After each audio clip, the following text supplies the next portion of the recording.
Drugs యావత్ ప్రపంచాన్ని గడగడలాడిస్తున్న సమస్య అని మంత్రి సీతక్క అన్నారు. మాదక ద్రవ్యాల కారణంగా ఎన్నో కుటుంబాలు చిన్నాభిన్నం అవుతున్నాయని చెప్పారు. ఇక వాటికి అలవాటు పడితే సమాజంలో తలెత్తుకోలేమని పరిస్థితి ఎదురవుతుందన్నారు. హైదరాబాద్లోని మాదాపూర్ శిల్పకళా వేదికలో మాదక ద్రవ్యాల వ్యతిరేక దినాన్ని పురస్కరించుకొని డ్రగ్స్ ఫ్రీ తెలంగాణ కార్యక్రమం నిర్వహించారు. ఇక టీనాప్ ఆధ్వర్యంలో నిర్వహించిన ఈ కార్యక్రమానికి ఆమె హాజరై ప్రసంగించారు. అంతర్జాతీయ స్థాయిలో డ్రగ్స్ మాఫియా కోట్లు సంపాదిస్తున్న ధ్వజమెత్తారు.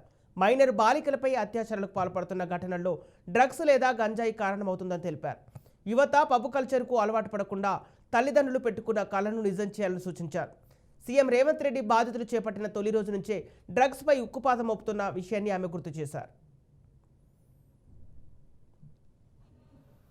ఈరోజు మన యొక్క రాష్ట్రంతో పాటు ప్రపంచాన్ని కూడా గడగడలాడిస్తున్నటువంటి పరిస్థితి.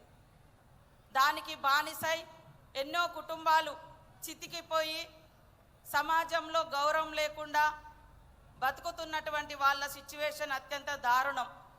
ఈరోజు డ్రగ్స్ గంజాయి తీసుకున్న క్షణంలో కొంతమందికి ఉత్సాహం రావచ్చు, ఆటపాటల్లాగా ఉండొచ్చు, కానీ అనంతరం దానికి బానిస అయితే సమాజంలో తలెత్తుకొని బ్రతికే అటువంటి పరిస్థితి ఈరోజు దానికి అడిక్ట్ అయినటువంటి చిన్నారులకు కానీ పెద్దలకు కానీ అవకాశం లేదు.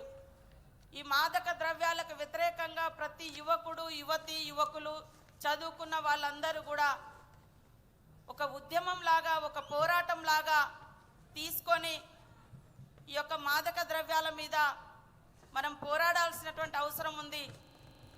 ఈ డ్రగ్స్ మహమ్మారి ఈరోజు మన యొక్క రాష్ట్రంతో పాటు ప్రపంచాన్ని కూడా గడగడలాడిస్తున్నటువంటి పరిస్థితి.